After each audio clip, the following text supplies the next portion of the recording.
Estamos de volta e vamos de cara falar do jogo do líder contra o Lanterna. Mas o Cruzeiro, você está achando que teve vida boa? Não teve facilidade contra o Criciúma. Vamos aos lances e a gente vai falando daqui. Vou começar com ela, a dama, viu, Cadu? Você está chegando, você está na cola, Cadu Rosberg, de Mara. Como é que foi esse jogo aí? Difícil, mas uma dificuldade que é compreensível, porque todo mundo contra o líder quer jogar mais. Claro. E o desespero faz com que a outra equipe ela apresente um futebol melhor e ainda vou acrescentar mais um pitaco. É um time com jogadores muito experientes. E o time também, né, Cadu? Quando você tem esse time tecnicamente inferior, a tendência é que o goleiro apareça mais também, né? E foi o que o Bruno fez ontem, porque foi assustador o que ele fez. Maior número de defesas difíceis, 7 defesas. Eu tô dizendo, não estou dizendo que ele que ele não seja um bom goleiro. É um bom goleiro, obviamente, senão ele não teria feito o que ele fez. Mas ele se superou em virtude das chegadas do Cruzeiro. E eu acompanhei tanto o jogo do Grêmio, na vitória do Grêmio, no aniversário do Luiz Felipe Scolari, quanto o jogo do Cruzeiro com vocês na Itatiaia. Parabéns pela cobertura fantástica dos dois. Super bem. E eu acompanhei bem o que o Cadu disse e você foi muito feliz no primeiro tempo, Cadu, quando você disse que não era nada para desespero, né? O Cruzeiro estava chegando, a maioria das chances era do Cruzeiro, ele dominou o tempo inteiro, faltava um pouco de capricho ali, até no passe final ali, o Everton Ribeiro trabalhou melhor, distribuiu melhor. As finalizações é que foram os maiores problemas que o Cruzeiro enfrentou. E aquela questão da referência. Muitas equipes aprendem a jogar, como é o caso do Atlético, sem a referência. O Cruzeiro tem este problema. À medida que o Marcelo Moreno entrou, que ele teve a referência, que o Marcelo Moreno puxou a marcação e passou a deixar outros atacantes livres, a situação do Cruzeiro melhorou muito. Em que pese o erro da arbitragem na questão do pênalti, que foi pênalti, a gente tem que dizer que foi pênalti, sim. A questão... Até te interromper um pouquinho, só para deixar claro uma coisa. Quando a gente fala que foi pênalti, você não está falando contra o Cruzeiro, contra o Atlético, você está dando uma informação e uma opinião. Nada além disso. Lógico. E na questão do gol anulado, que foi milimétrico, mas estava impedido, está correto, mas a questão do pênalti foi pênalti mesmo. Só que nada disso muda uma história do Cruzeiro de ter se empenhado naquele momento. Parabéns ao Marcelo Oliveira, que se utilizou do time principal e quando viu da necessidade do Marcelo Moreno, entrou com o Marcelo Moreno. Sabe por quê? Porque é muito diferente da situação do Atlético. O Cruzeiro tem duas frentes em que ele pode definir uma situação. Ele é líder do Campeonato Brasileiro e uma derrota ontem diante do resultado de São Paulo podia ter mudado por completo esse Campeonato Brasileiro. Então ele foi corretíssimo. Quando ele disse antes do jogo que ali era uma questão de muito trabalho, que nada tinha chegado por acaso, que era questão de muito trabalho, ele definiu o que ele estava fazendo com a equipe dele, colocando a equipe titular. E não acho também que é questão de desespero, que o Cruzeiro jogou mal, que não teve nada disso. O Cruzeiro fez o jogo dele diante de um adversário que não poderia ser diferente no Mineirão e na situação que ele está, de ter uma marcação muito forte, de ter uma retranca, de fazer cera, que foi terrível, né, a cera que eles fizeram, mas que era tudo meio que esperado diante da situação do adversário. Cadu Rosberg, Doné, acredita no título na última corrida? Tá em aberto. Não, vou ganhar, vai dobrado, né? A última vai dobrado. O Massa tem que chegar em segundo depende e o Lewis Hamilton terceiro, aí você ganhando. Você já tem o Massa é muito confiável. Pô, já tem um corneta ali em cima. Deixa depois do Cadu, vou jogar pra você falar isso. Você falou isso, você ouviu? Não ouvi não, mas é porque... Eles falaram, eu conheço, dependendo do Massa... O gol que você toma no início, Cadu, dificulta muito. Primeiro porque você tinha um São Paulo ganhando, às vezes o jogador não está nem tendo conhecimento disso, mas pela lógica, como também seria a lógica o Cruzeiro ganhar, que o São Paulo ia vencer o Vitória. E aí você toma um gol tão rápido. Tenta, erra. O Júlio Batista é esforço, mas não consegue resolver. E o Bruno Rodrigo, que para mim ontem, normal também, compreensível, o cara tá voltando, ele acabar sentindo, natural. Essas dificuldades tornaram o jogo mais difícil? Com certeza. Um abraço, Júnior, um abraço a todos. Obrigado pela audiência. Ficamos honrados em ter você como ouvinte. Né? Mas não estava ouvindo o jogo do América. Não estava. Eu confesso que o Coelho sentiu sua falta, viu, Gilmar? Confesso que não. O resumo do jogo. O Criciúma achou o gol pelo erro do Bruno Rodrigo no começo. O Cruzeiro foi melhor até virar, martelou, conseguiu virar, relaxou. Aí o Criciúma voltou a apertar um pouquinho. Depois o Cruzeiro foi e fez o terceiro. O resumo do jogo é esse. Alguns detalhes.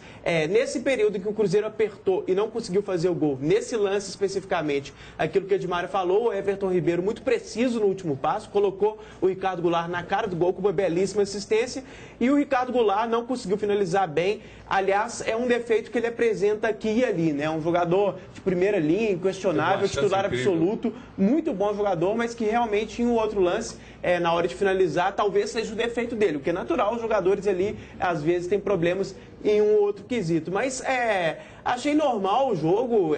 O fato de o Criciúma ter achado o gol no início mudou muito a trajetória da partida. O Bruno Rodrigo teve uma falha muito determinante, muito assintosa. Concordo com você. Falta de ritmo. Que não é motivo para alarde, é um jogador muito regular, a torcida gosta dele, a imprensa sempre elogiou, é um zagueiro que não está acostumado a esse tipo de falha, mas acontece com todo mundo. Foi em uma oportunidade que, infelizmente para ele, o Cruzeiro conseguiu virar. E é isso, gente. O Cruzeiro com duas frentes, tendo um jogo ali na quarta-feira, natural também que depois que virasse, que fez o segundo, que tirasse um pouco o pé. Né? A gente até imaginava que fosse poupar e isso não aconteceu, e acho que o Marcelo merece elogios por isso. Então, natural ali que tirasse um pouco o pé, que os jogadores relaxassem um pouco. Nesse momento, o Criciúma atacou, teve o pênalti também, acho que aconteceu no estádio.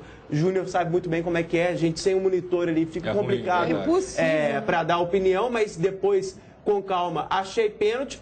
Mas também, até não acho um absurdo não ter dado, não. E o Juca Kfouri, no blog dele, foi muito feliz, dizendo que a gente já não sabe muito bem com essas novas orientações, qual que é o critério. Muito, é verdade. Tá um samba do crioulo doido danado, uma confusão danada nessa história. Eu marcaria, né? A gente tem que dar uma opinião, eu marcaria, mas também acontece. E o Marcelo Moreno entrou muito bem, não só pelo gol, mas 2, 3 cabeçadas espetaculares, finalizações muito boas ali, que consagraram o goleiro Bruno. Gostei muito das substituições do Marcelo, que foi ousado. Verdade. Segurou na hora que teve que segurar. Aliás, até pegando esse gancho, quando ele tirou o Júlio Batista e colocou o William Farias, e eu acho que o William Farias foi muito mal individualmente, mas isso é outra coisa, o Marcelo não fez uma substituição exatamente defensiva.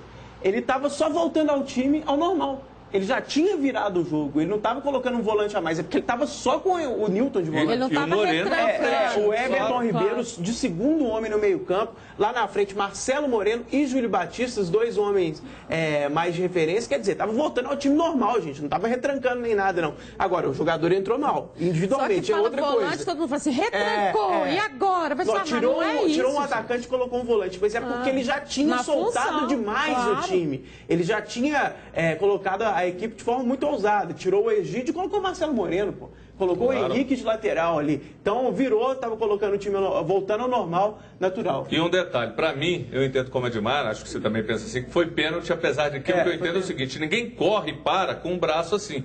Na hora que o cara para, é normal. Eu até achei que... Exatamente, o braço fica um pouco, porque você vai, seu braço fica, aí de repente o árbitro pode ter entendido como movimento natural, mas... eu também daria o pênalti, quero deixar isso claro. Mas vamos falar também do Galo, o Galinho.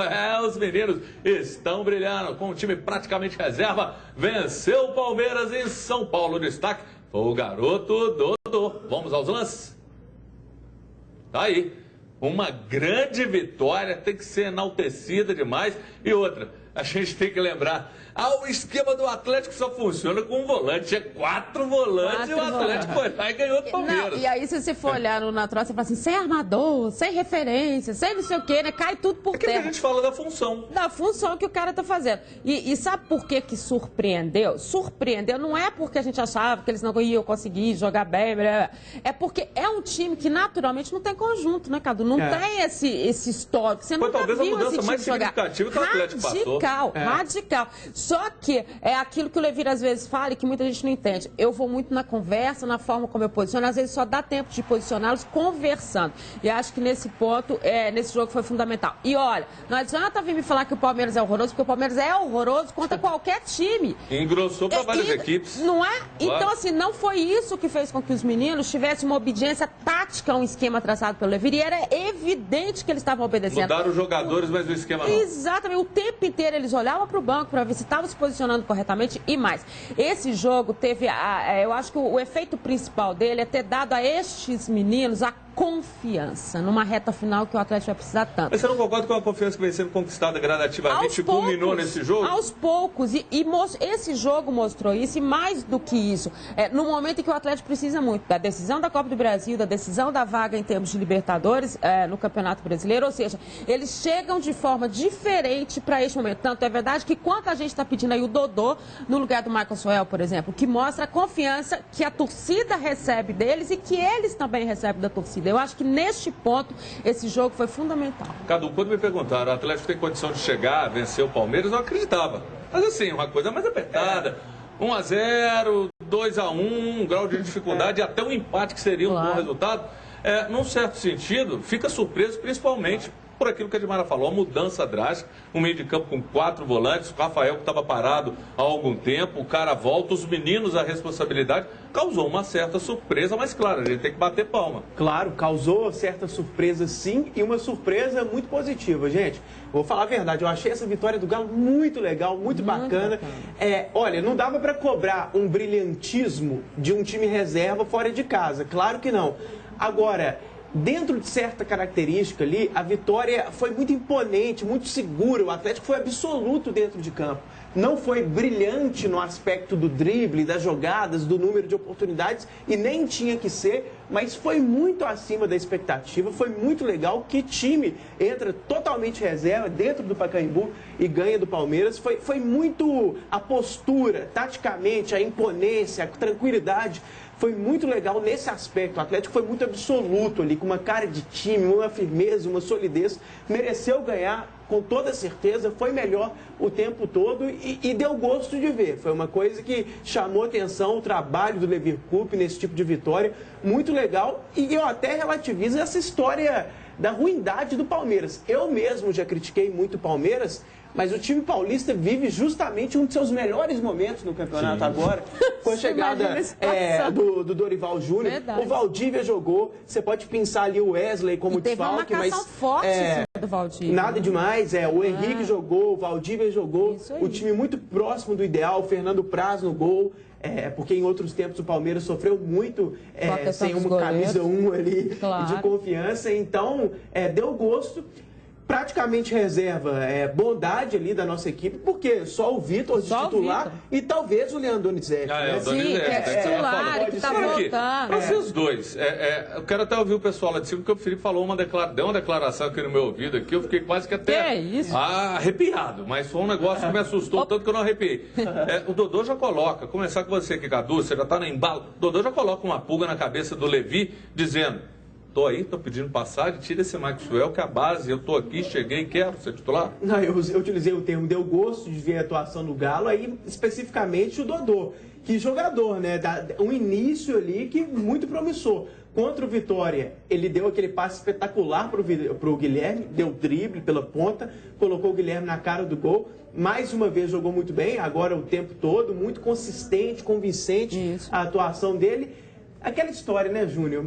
Entrar de cara numa final, acho que uma pulguinha atrás da orelha coloca sim, mas no fim das contas eu ainda não escalaria de cara numa final, mas no banco, se precisar, já tem uma confiança maior ainda, porque jogou uma partida complicada e foi muito bem, gente. Vai dar caldo esse menino aí, com certeza. Tem muita lembrança. E aí, Edmar? É titular o Dodô ou não? Eu também concordo com o Cadu. Acho que não sei se para uma final, né, entrar com o Dodô de cara, porque ele tem entrado muito bem nos jogos. Isso é uma coisa de amadurecimento. Tem isso. E acho que o Levi está pensando muito nessa questão, porque é o principal rival que ele vai estar enfrentando. Talvez até se fosse um outro time, podia ser diferente a situação. Agora, é bom lembrar também que o Dodô tem muito costume com essa história da rivalidade, com a história que vem desde a base. Não sei também se numa conversa com ele fala, eu assumo e agora que eu vou. Ele dá toda pinta também de que não treme, né? De que tem personalidade total. Tranquilo. Até pela forma com que ele jogou. Aquele caso, ele já tem entrosamento. Agora aqui. Agora, só falar uma coisa. Thiago também, né, gente? A gente não falou dele, tem que falar. O menino também. Esse menino. Não, e a vibração dele, eu acho que é o que mais impressiona. Não, tem que ser elogiado. Acho que os meninos merecem sempre porque, na verdade, eles só entram no fogo mesmo, né? E aí, quando você vê que ele mostra o amadurecimento, mostra o histórico, tem que ser elogiado, tem que ser valorizado, e ele também. Felipe, eu quero te ouvir, porque o que você falou do Dodô, bacana. Só que ele entrar no lugar de quem você falou, eu fiquei de cara. Então, quero te ouvir, cadê? Vocês não vão abrir, não? Só abre aí pro Everton? Fala agora. Ele tem que entrar no lugar do Luan, porque o Luan é peça pro segundo tempo. É isso mesmo? Eu entendi errado? Entendeu errado. Eu acho que ele tem que entrar no lugar do Maxwell, com certeza. Não, mas do Maxwell é óbvio, isso aí não nem te chamava. Você virou aquela hora e falou, Luan é a arma, é estratégia. O Luan no segundo tempo Dodô começar como titular. Tinha que internar, né? Se ele falasse. Não, agora tem que, esse ponto seu que tá no ouvido aí, ou tem muita cera, ou tem uma... Não, fala aquilo que você falou também do Fábio na hora do gol do Cruzeiro. Fala agora também, que no ponto você fala, né? Agora eu quero ver, e aí? Fábio? É. Não, não falhou, não. Falhou o Bruno. Não, você falou comigo que não gritou e tal, e aí? Bruno Rodrigo pegou um espírito do Dedé ali, terrível. Houve a sombra do Dedé, né? Com certeza. Esse aqui, eu gosto do Dedé. deixa eu só explicar por que eu acho que o Dodô tem que entrar. Rapidinho. O Cruzeiro vai estar fechado. O Michael Suel vai baixar a cabeça e correr pra onde? Pra quê? Se já alguém pra meter bola. Mas o importante é correr, né não? Correr só, baixar a cabeça e correr, vai trombar os zagueiros do Cruzeiro. Ele vai tropeçar. Se não trombar no Tardelli, né? Ele vai batendo, ainda desequilibra o Tardelli. Aí não tem jeito. Vamos falar do Dodô, então, porque o garoto foi o destaque no jogo contra o Palmeiras, claro, lá em São Paulo. Os 2 gols. Passa aí, Felipe. Aí, primeiro, o Felipe já tá. O Felipe vem pra cá, ele já tá. O primeiro foi cobrança de falta do Dodô. O Dodô deu instrução no intervalo. O Dodô deu dura no Levi. Agora, que pintura, o lance mesmo foi esse aí, né? Um golaço, o jeito que ele tocou na saída ali do Fernando Praz também. Você faria? Olha, é um drible que eu faria muito ali, viu? Esse de futsal, meu negócio era mais futsal. Mas eu sou canhoto, né? Eu vou mais pro outro lado ali. O que você tá falando do Cadu? Fala. Jogou muito. Joguei muito mesmo. Agora... É gol de craque? Olha só, é ao contrário do que o Felipe disse do Michael Suel, ele olha o jogo, né? Ele observa, né? Só quem faz um gol desse é quem observa e está olhando para frente para fazer. Eu acho que, e você imagina, Júnior, que é para um jogador entrar como titular, por mais que o Levi tenha dado toda a moral possível para esses meninos, e a gente sabe que o Levi faz esse trabalho. Aliás, a confiança desses meninos, quem deu foi o Levi, né? Ele foi colocando aos poucos, então é lá e cá, né? A confiança no treinador também. Você entrar da forma como ele entrou, com essa maturidade, chegar para fazer um gol desse, sabendo o que ele estava fazendo, quer dizer, olhando isso tudo. Isso não é para qualquer um. Isso não é para qualquer um. Quando o Cadu fala assim, olha, esse menino vai dar, né, vai dar alguma coisa, é porque é diferente. Você sente no cara que... E aí o pessoal fala assim, mas foram tantos que passaram na base do Atlético, que não aconteceu nada. Realmente tem uma lista enorme, como tem em várias outras equipes. Mas, aparentemente, nesse momento, quando a gente vê o Dodô entrando em campo e fazendo um jogo como esse, que poderia ter sido até a inauguração da Arena do Palmeiras, já pensou que vexame tinha sido para eles? Porque era o jogo que eles queriam que fosse, né? Na verdade vai ser contra o Sport, mas era. Então a responsabilidade que esse menino, que foi jogada para ele, que ele cumpriu, olha, eu acho que isso já mostra que ele é diferente. Cadu, você está bem de grana, de mala? Você está bem de grana também? Vocês estão numa situação boa, dinheiro aí no bolso? Não muda a pergunta, não. Vocês estão num momento bom, tá com a grana? Então, Cadu, você é o cara que vai resolver isso aí.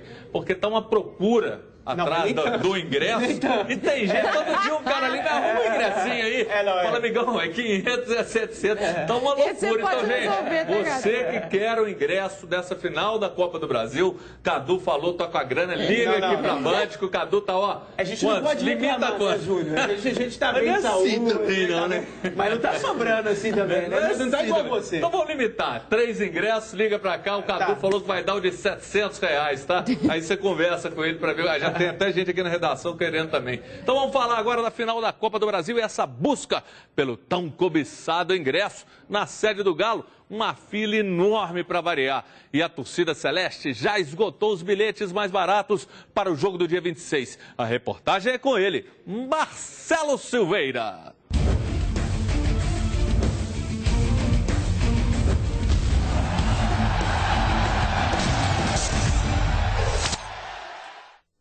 Júlio César é o primeiro da fila. Ele chegou à porta da sede do Galo na madrugada de quarta para quinta-feira, logo depois da vitória sobre o Flamengo. Antes do jogo acabar, eu estava com certa confiança tão grande que passaria pelo Flamengo, que eu já tinha deixado algumas pessoas aqui para mim já na fila já.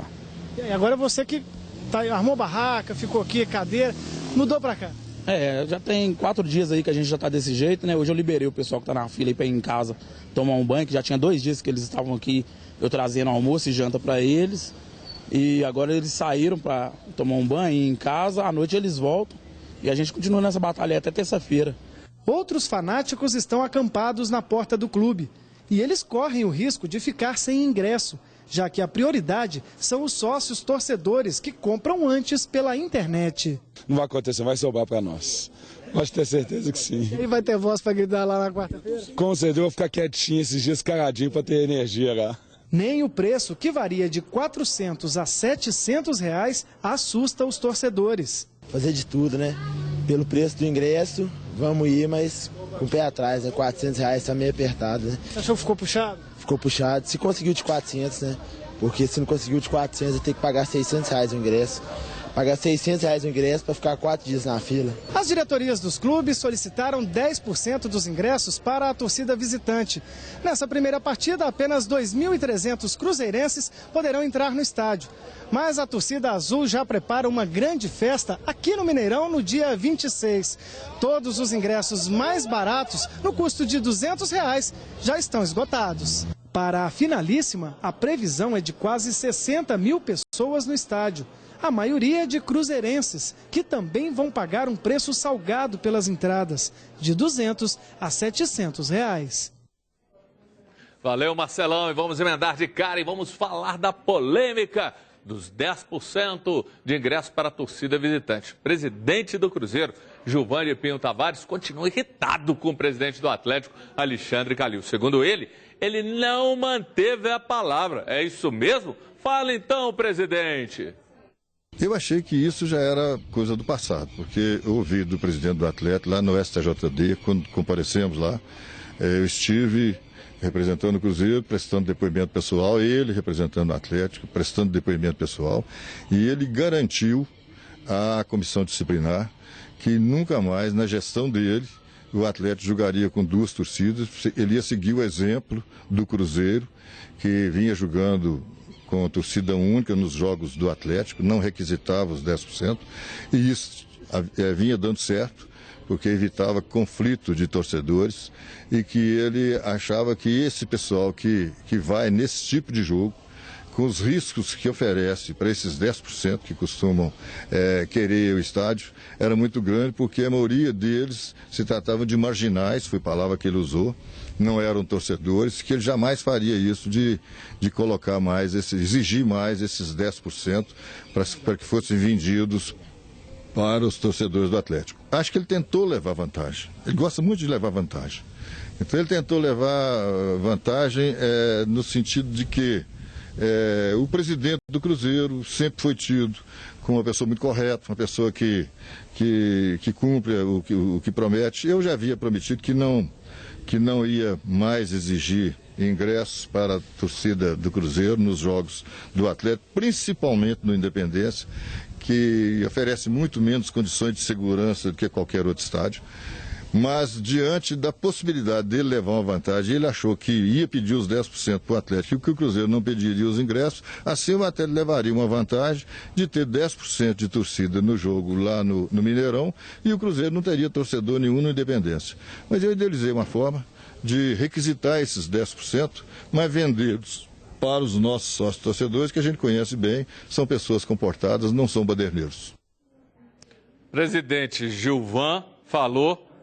E qual que é a resposta? Presidente Calil. Ele rebateu uma entrevista que foi concedida à Rádio Itatiaia e a gente vai ouvir. Fala, presidente Calil. Então, para ele falar que realmente eu queria torcida única, mas a minha diretoria achou que não era melhor, não.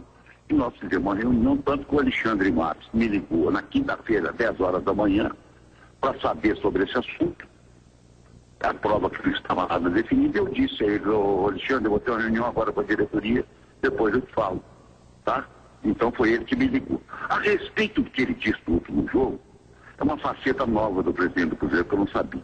Ele está descontrolado, porque isso é mentira. Eu disse a ele que não iria comprar ingressos para revender, de que eu estaria colocando a minha bilheteria à sua disposição para que ele vendesse os ingressos para o seu do Atlético. E nada mais do que isso. O Cadu está aqui falando, mas ó, não, é complicado, porque a gente tem que presumir que os dois estão falando a verdade. Claro, para que um vai mentir? Mas ao mesmo tempo é uma polêmica muito grande. Aquilo que o presidente Gilvan vira e fala, não recebeu o valor da carga, e sim dos ingressos, e uma parte que foi relativa à meia entrada. Então, o que ele fala não deixa de ser uma certa cobrança. Para mim, você mudar de opinião, eu não vejo problema nenhum. Eu não ia jogar com torcida, agora eu vou jogar com torcida. Normal. Agora, para mim, também é um tiro no pé, é um absurdo, sou totalmente contra. Defendi a fala do presidente Calil quando ele levou o jogo para a Independência. O direito dele está certíssimo, ele tem os motivos. Agora, correr um risco de colocar em confronto na maior decisão do futebol mineiro, em âmbito nacional, no título nacional, sendo que no último clássico, e a gente estava lá, nós vimos aquela confusão toda, por conta de 10%, isso eu entendo que é complicado. Você está ansioso, Cadu, porque isso aí eu sei que está te preocupando, você me falou desde sexta-feira. E aí? Essa história de 10% é realmente preocupante. Se a gente analisar o histórico recente do Clássico, quando a partida foi disputada com 50% para cada lado, não existiram problemas de confusão entre as torcidas. Aquele Clássico de reinauguração do Mineirão. Os problemas foram de outra ordem, Minas Arena, desorganização do estádio. Mas briga entre atleticanos e cruzeirenses não aconteceu. Agora, nas duas últimas oportunidades em que o Clássico teve 10%, infelizmente, muita confusão aconteceu. Uma no Independência, com a torcida do Cruzeiro, aquelas imagens... Que atirou coisas em cima da torcida do Atlético. E uma no Mineirão, com a torcida do Atlético ali, com aqueles problemas. Dizem que a torcida do Cruzeiro participou também, mas enfim, a confusão apareceu. Então, é preocupante mesmo, 10%. Como a gente já falou aqui várias vezes, nós 4 concordamos, porque o Everton também já falou a respeito disso. Eu prefiro um Clássico com 50% para cada lado. Caso não seja possível, prefiro sem ninguém, porque 10% o torcedor de verdade praticamente não consegue ir, é um número tão pouco representativo porque fica a cara de torcida única, mas ao mesmo tempo há esse risco para os poucos que comparecem ao estádio. A respeito ali do bate-boca entre os dois presidentes, não dá para dizer nada, porque um fala que... Como que a gente vai saber quem está falando a verdade? É um confronto ali entre um ou outro. Não está falando a verdade, porque é conflitante o que eles dizem, mas não dá para saber. A gente não estava no telefone, a gente não estava na extensão ouvindo, a gente não dá para saber. Então, Dimara, queria que você ouvisse um áudio que é importante para você estar balizada na sua opinião. Uma entrevista do presidente Calil, a ESPN, que falava, não, vai 10%, tem não, vai ser torcida única. E mudou. Vamos ouvir, Dimara? Já foi até definido pelo presidente do Cruzeiro e por mim no STJD, sabe? Nós tivemos problemas aqui.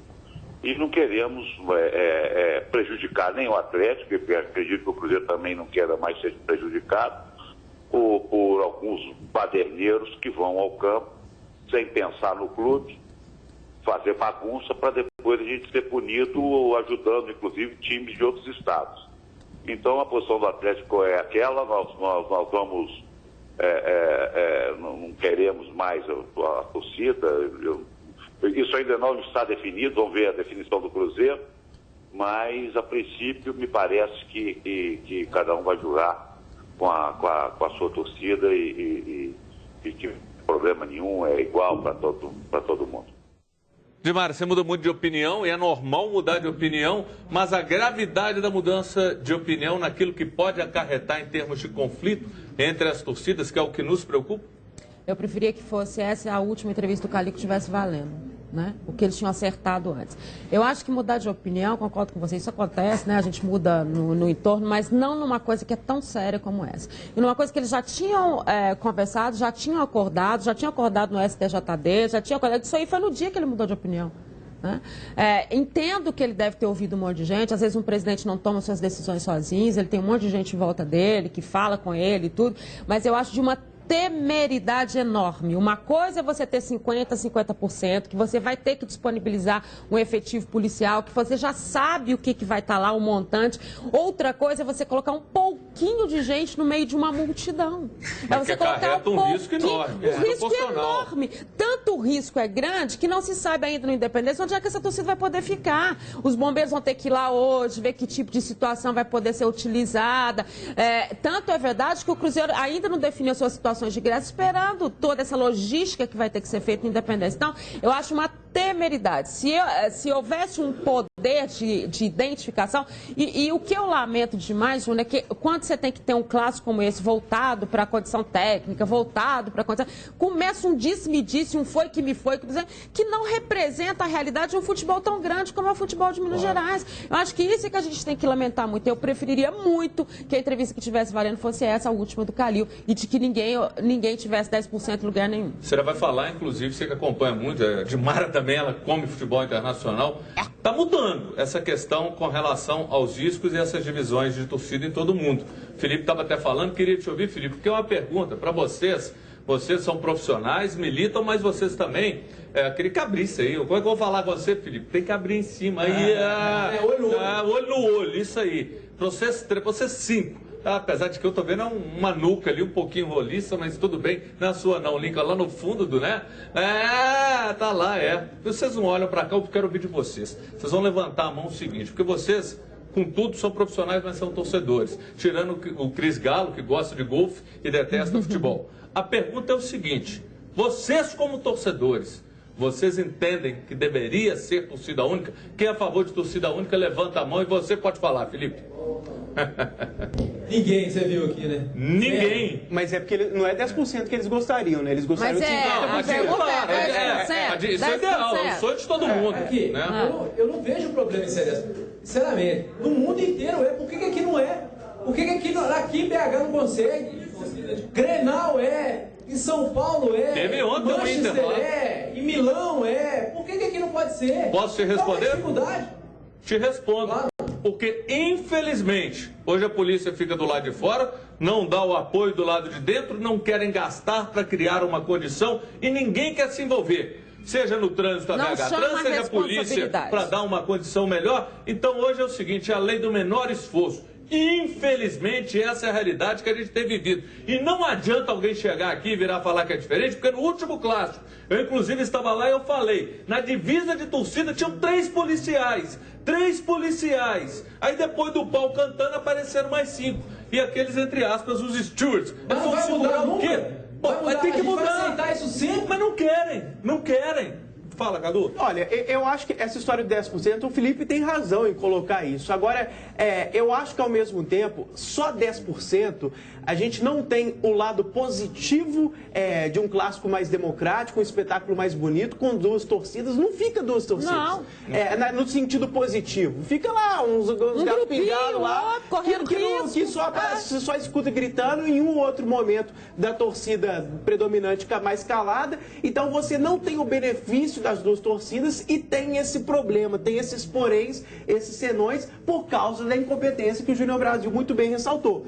Então, é uma questão complexa. O Felipe tem razão nesse aspecto, de que no mundo inteiro é assim, e aqui a gente tem que dar jeito se for para ser 10%. Mas eu tenho até preguiça desse negócio de assim, lutar para dar jeito no 10%, que para mim não tem graça nenhuma. Não tem graça os 10%. Não é tão significativo. O próprio Leverkusen, nesse clássico que você falou, que você comentou no último, ele deu alguma declaração, não vou lembrar exatamente as palavras. Ele conversou com a torcida o tempo inteiro. Não, e depois ele deu uma declaração, 50 mil cruzeirenses e 3 mil atleticanos, vocês acham que vão dar o quê? Alguma coisa nessa linha. Ele você falou quer ouvir o Levi de novo, para ficar claro? Porque você chamou o Levi, Cadu, o Levi apareceu. Mas rápido, então coloca o Levi falando aí, a opinião dele. Não posso entender um clássico dessa magnitude com um pedacinho do torcedor do Cruzeiro, um pedacinho do torcedor do Atlético e 95 do outro time. Que história é essa? Quem é que vai evitar algum problema lá? Vai ficar pior. Que vai 2, 3, 5 mil pessoas de um time, aí no outro vai 50 mil do outro. Então, o que você acha que vai acontecer? O que eu posso fazer, sinceramente, depois disso, o que eu posso fazer é pedir para os torcedores do Atlético e do Cruzeiro que nós passemos assim uma demonstração de que, né, pelo amor de Deus, gente, não pode acontecer nada fora do campo, dentro do campo. Tem que ter futebol e nós temos que passar um exemplo para todos. Eu espero, sinceramente, que não haja ocorrências assim que a gente tem que noticiar no outro dia. É uma coisa muito triste isso. Isso não é futebol. E agora que nós estamos na final da Copa do Brasil, eu acho que é obrigação nossa passar para os torcedores também de outras equipes, de outras cidades, de outros estados, como nós devemos nos portar dentro de um estádio de futebol. E aí, Dimara? Justo, concordo falou, qual é a necessidade disso? É só arrumar mais confusão. Vamos dizer uma coisa, se a Polícia Militar dá garantia para 10%, por que ela não dá para 50%? Qual é a diferença da garantia? Que tipo em alguns aspectos é até mais difícil, né? Muito mais difícil você conter um grupo, porque você vai ter que ficar policiando esse grupo, leva ele para o estádio, tira ele do estádio, ou você acha que não vai ter isso.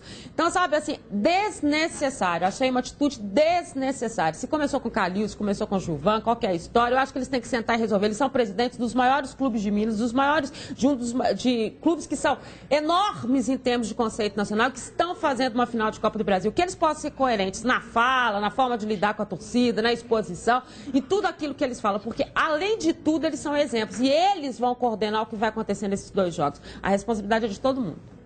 E aí, Cadu? Ah, tá. Não, achei que era pra falar depois. A gente tá aqui combinando tudo, né? O que aconteceu? Estão combinando? Eu tô fora, então. É só para lembrar uma coisa, voltando ao início ali, as declarações de Calil e Gilvan. Eu concordo com o que vocês falaram a respeito das mudanças de opinião, que isso pode acontecer, só que o que o Gilvan alega não é exatamente uma mudança de opinião do Alexandre Calil. Ele fala que o Alexandre Calil tentou levar uma vantagem ilícita, com má fé. Então não seria mudança de opinião. Bobinha, assim, ele tentou ali, de alguma maneira, de acordo com o Gilvan, viu, gente? Aí aquilo que a gente disse no início, fica complicado de opinar de forma taxativa, porque a gente não ouviu as conversas. O que a gente tem é isso que a gente mostrou, que são todos os lados. É só para esclarecer o que disse o Gilvan. E para completar essa história, 10%, 50%. Quando uma torcida chega com 10%, um aspecto que dificulta ali o trabalho da polícia é que a torcida maior, a torcida organizada maior, digamos assim, percebendo a possibilidade de enfrentar o rival com uma disparidade favorável a ela pode até criar tocaias, ela pode até ficar mais afim de briga, para falar o português claro. Você sabe que, inclusive, a gente que estava lá no Mineirão, nós vimos um pouco disso, porque a torcida fica enclausurada naquela Rua do Peixe, vai ficando uma tensão, e quando vem atropelando tudo. Vem, agora, né? Cadu, tem mais alguém que você queria ouvir? Muita gente, o Marcelo Oliveira principalmente. Então vamos ouvir o Marcelo Oliveira, porque na manhã de hoje ele afirmou, por ele, teríamos torcida dividida. É isso mesmo? Fala, Marcelo! Eu acho que o futebol é um momento de alegria, de espetáculo, né? O ideal seria isso. Grandes públicos, torcida dividida, todo mundo festejando e torcendo muito, vibrando muito. Infelizmente nós estamos no Brasil tem uma questão da impunidade, né? E infiltram bandidos, marginais no meio das torcidas e então aí se preocupa também com a segurança. Pensando na segurança é melhor uma torcida, mas o ideal, como se faz em todo lado do mundo, seria 2 torcidas, o campo cheio e uma festa muito mais bonita ainda. Então tá aí. Seria ideal, um sonho, quem já esteve numa arquibancada, as 2 torcidas divididas, já tivemos um Mineirão com 120 mil e a coisa funcionava. Claro, com problemas, brigas, isso não tem como, é inevitável, mas hoje é essa dificuldade. Está aberto aqui a TV Bandeirantes para a gente ouvir o presidente Gilvan, daquilo que o presidente Calil falou. Não é mentira, o presidente Gilvan também falando sobre a questão de levar vantagem. O Cadu até lembrava de uma entrevista que ele deu à Rádio Tatiana no Bastidores na sexta-feira. Então está aberto aí para os 2 presidentes. E é importante a gente ter a clareza nisso, porque é muito ruim. Não é momento, a véspera de um clássico, tudo incita, tudo contribui, mas também de ter a transparência na situação. E, infelizmente, não gosto desses 10% por uma simples questão. Coloca em risco um clássico. Isso aí, para quem está no Mineirão, uma violência. Para quem não tem nada com isso, corre o risco de uma bala de borracha, um spray, uma confusão. Ainda mais Independência, em todo lugar. Aquela situação, a gente espera que haja um cordão, porque lá no Independência os caras podem jogar coisas por cima. Tem que ter um cordão de policiais e, ao mesmo tempo, também o problema, tampando a visibilidade. Olha que drama. A confusão, por conta de 10%, foi uma atitude extremamente errada. O cara vai pagar só R$700 e não vai ver o jogo? É um preço baratinho. Tem mais barato e mais caro. Não, 700 você tem que ter 3 louras do seu lado, abanando, massageando. Você tem que ter direito a bater pênalti se tiver disputa de pênalti. Também. Não, mas tem que ser. Então vamos lá. Vou falar agora de uma coisa tão importante, viu, Dilmar e Cadu, quanto a fala do Calil e a fala do Gilvan. O processo de desaposentação recebe voto favorável no STF.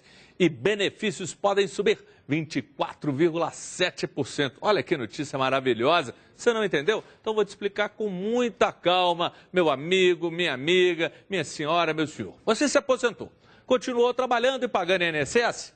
Então você tem direito de pedir a sua desaposentação, que agora pode chegar ao teto de... Isso mesmo, imagina quantos ingressos você vai comprar. R$ 4.309. Um ingresso de 700 é uma fortuna. Ligue 2559-8877. Você vai comprar um punhado, dá para os netinhos, para todo mundo. Está aqui na sua tela. Fale agora. Marque um horário com uma pessoa especializada, um advogado preparado para tirar todas as suas dúvidas. Os telespectadores da Band receberão esses esclarecimentos sem compromisso, marcando um horário nas unidades do Eldorado, Venda Nova ou no Barro Preto. Não perca tempo e calcule já o seu aumento, que pode chegar a quase 10 ingressos para o Clássico, em R$ 4.309. Ligue agora, 2559-8877. Eu vou repetir, 2559-8877. E a gente vai para o melhor intervalo da TV brasileira. Os outros são ruins. Aqui é bom demais. Fique ligado.